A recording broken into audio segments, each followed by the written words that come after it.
So we'll start with some good news today. We'll take it wherever we can. The war in the Middle East hasn't really expanded in the last couple weeks.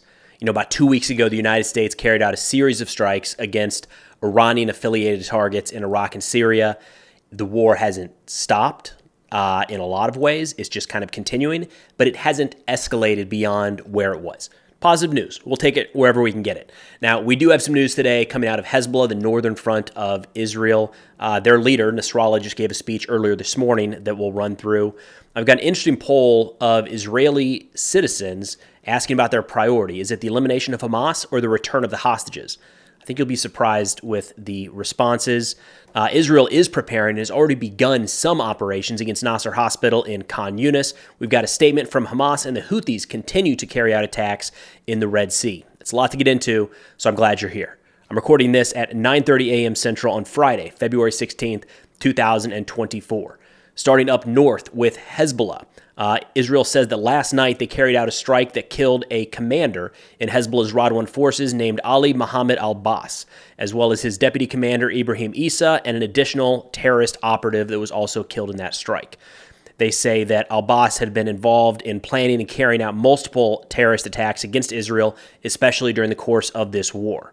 Hezbollah, for their part, has said that they carried out 10 attacks against Israel in the past 24 hours, a bit of an uptick there, and they've started to document the total number of attacks that they've carried out. Hadn't seen this previously, but they say since October 8th, their militants have carried out 1,038 attacks into Israeli territory. Then earlier this morning, the leader of Hezbollah, Hassan Nasrallah, gave a speech. There were a few notable pieces, a lot of things repeated from the past. Every time he gets up there and talks, there's anticipation that he's going to want to escalate the war or announce that something big is coming. I didn't really get that from this speech. Again, we haven't seen that in the past. They're kind of hyped up and then not a lot to them. There were some notable pieces here that I thought were worth running through. He said, quote, "Our women and children," and the loose translation here, "who are killed in these days in the villages of the south, you will pay the price for the shedding of their blood." So a little more of a threat, aggressive words there towards Israel. There were Lebanese civilians killed in the last few days in some of these Israeli strikes into southern Lebanese territory. Nasrallah also said, quote, "How can hundreds of millions of Arabs and 2 billion Muslims sit by? They cannot even bring food and medicine to Gaza. Forget weapons. This is surrender. It brings you humiliation." I thought this was notable because just yesterday, al-Houthi, the leader down in Yemen, said something very similar, where he called out Muslims around the world and Arab states in the region saying, what are you doing? You've got the money. Do something with this. Don't even worry about weapons. You can't even bring aid. You can't do anything to support the Palestinian people in Gaza. So now we've got two leaders within this axis of resistance speaking up, kind of calling out everybody else in the region saying, come on, guys, is it just going to be us? And then lastly, he said, quote, "Every drop of blood shed in Gaza and in the region is primarily the responsibility of the American administration." Nothing new there. I just feel like it's worth highlighting. The majority of you that watch these videos are American, just based off of the YouTube analytics. I think it's worth keeping that in mind. This might not be a top priority for you. It might not be a top priority for most people in the United States. But that doesn't mean that what's happening in Gaza right now is not viewed by a lot of people around the world as an American responsibility. The United States continues to be held responsible for the deaths of Palestinian civilians in Gaza. These groups continue to point to the United States for the reason that that is happening. Then there was an interesting poll that came out just a couple days ago, the February 2024 Israeli Society Index. It was done by a think tank in Israel, and there were some interesting responses here that I wasn't necessarily expecting, but I thought, we talk a lot about poll numbers from U.S. respondents. How do the U.S. voters feel about the war, a ceasefire, or the continuation of Hamas, or the defeat of Hamas, things like that. But this time, we've got Israeli poll numbers. So one of the questions, they said, let's assume that Israeli leadership only has two options available. Which do you think should be chosen? 32% said they would prefer that hostages are returned and Hamas remains in control of Gaza. 40% said the hostages are not returned and Hamas loses control of Gaza. So the numbers are relatively close there, but you have more people. I want to say it was like 800 people polled in this survey. So take that as you will. But they have more people that say the priority right now in this war is the elimination of Hamas. They're choosing that over the return of the hostages. I thought that was interesting.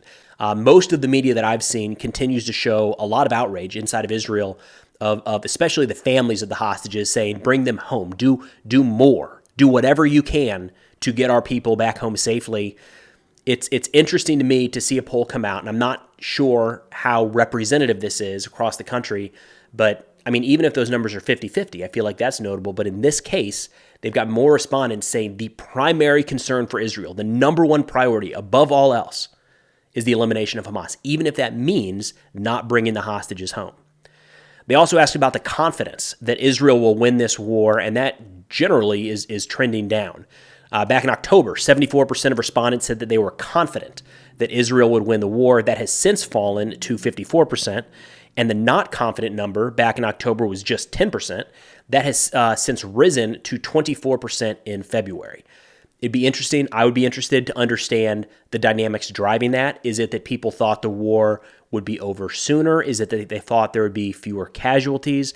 Is it the international pressure? Is it the limitations that Israel has faced in bringing hostages home?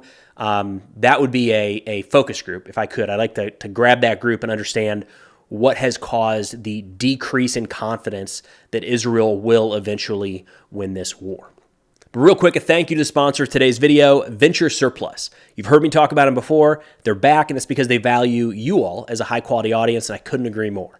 So Venture Surplus sells a variety of basic all the way to high-end U.S. government-issue gear that's proven and designed to work in the field. This stuff doesn't just look good, it actually works. So they've got a huge selection of U.S. military surplus, and it's a constantly rotating stock. So if you see something you like, better grab it. It might not be here tomorrow, but on the bright side, they're always moving new things into their inventory. It's just a solid company, U.S. veteran-owned business based here in the United States. And I was looking at their featured items list, and it's just like a checklist of things that are stacked up in my shed right now. So first off, caught my eye was the fleece thermal. This thing that the joke is that you can never actually wear it when you're in the service. They always find a reason why it's not within uniform standards. So I didn't get to wear this a lot. Haven't been able to wear this a lot in uniform, but it's in the hunting gear right now. Like every time I'm going hunting in the fall or winter, this is going on. It's just solid, kind of long underwear type gear. And then 550 cord. If you know, you know. This is everywhere on a military base. I've got spools of this stuff in the shed. It has a lot of good military and outdoor purposes, but we use it for all sorts of things around the house just because it's lightweight, high quality, packs away. And of course, they've got this available on Venture Surplus with a little tool that actually keeps it stored and cut. Maybe I should get one of those. But anyways, be sure to head over to Venture Surplus. They offer free shipping and free returns on orders over $80 and use code Preston10 for 10% off your order. Now, it looks like Israel has begun operations in Nasser Hospital in Khan Yunis. This has kind of been predicted for a period of time. It's the last major operating hospital in Gaza, which the IDF says is one of the reasons that Hamas and Palestinian Islamic Jihad militants have holed up there and are currently hiding. So it's hard to tell, right? From the outside looking in, we're getting conflicting statements, but I wanted to run through what the IDF is saying about this somewhat ongoing, early stages, but pending operation into Nasser. According to the IDF, they say there are approximately 400 patients and thousands of displaced civilians in the hospital, and it's for this very reason that Hamas and the Palestinian Islamic Jihad organization, who participated in October 7th, have chosen to hide there. Shouldn't be a shock based off of how we've seen this war play out. We have seen Hamas and PIJ use civilian infrastructure, schools, mosques, and hospitals in the past as an area that Israel is less likely to go and tread lightly as they approach those facilities. Not crazy then that some of them could be in and around this facility. They say following the interrogations of terrorists arrested or surrendered in the area and testimonies of hostages who returned, we can confirm that kidnapped individuals were held in the hospital compound. In addition, we have information that bodies of hostages were also held there. They say in recent hours, IDF Special Forces have been operating in the hospital area. So far, we have arrested dozens in the hospital area suspected in their involvement in terrorism who have been transferred for other investigation.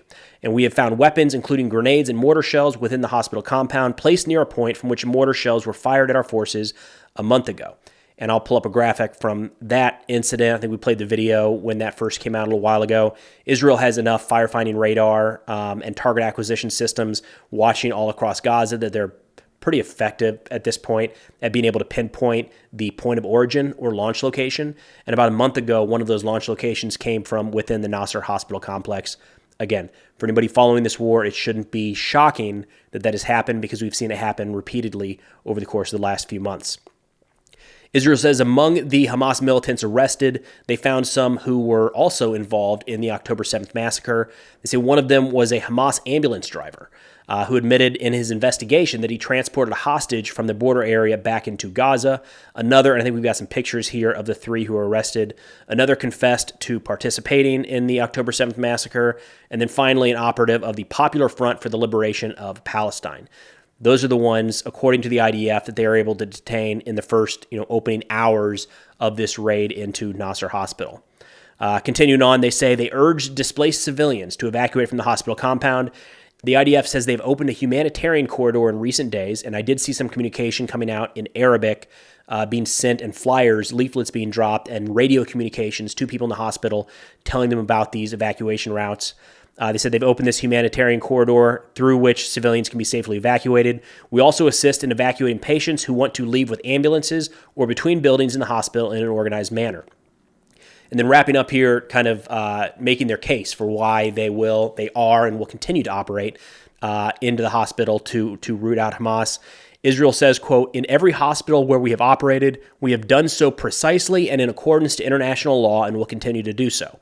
We have no intention of disrupting the hospital's function. Rather, we provide aid and needed equipment. The only ones with an interest in turning hospitals into battlegrounds are Hamas." Look, let me real quick statement from Hamas on this front. They said, quote, "Hamas has no business in the hospital." That was Mohammed Nazal, a member of the Hamas political bureau. So denial. We're not in the hospitals at all. We've seen a lot at this point to show that Hamas, at the very least, has moved through these hospitals. We've got attacks at times that have come from the hospitals, a variety of tunnel networks under or connected to hospital grounds. I think it's undeniable by now to say that Hamas, to some degree, uses medical facilities in Gaza to hide their forces or maneuver their forces, and at times have held hostages there or moved hostages through these facilities. So the hospitals, unfortunately, are a part of this war. The burden now falls on Israel as they move forward to conduct this in a legal, an ethical, and moral manner, to move through the hospital, making sure that they can provide aid to the people, that the aid is continued for the patients in the hospital that are unable to leave. They can't shut off the power. They can't shut off the ability for the doctors there to do their work. And whenever possible, pull some of those out, the ones that are able to walk, those ones that are able to move, pull them out of the hospital ahead of time. And then, of course, we've got the thousands of displaced civilians that there continue to be discussions about where they're going to go. But Israel's in a spot right here where it does look like more and more, and they've got these interrogations coming out of Hamas militants saying that they are in Nasser. Israel's going into Nasser. So we'll see how that plays out over the coming days.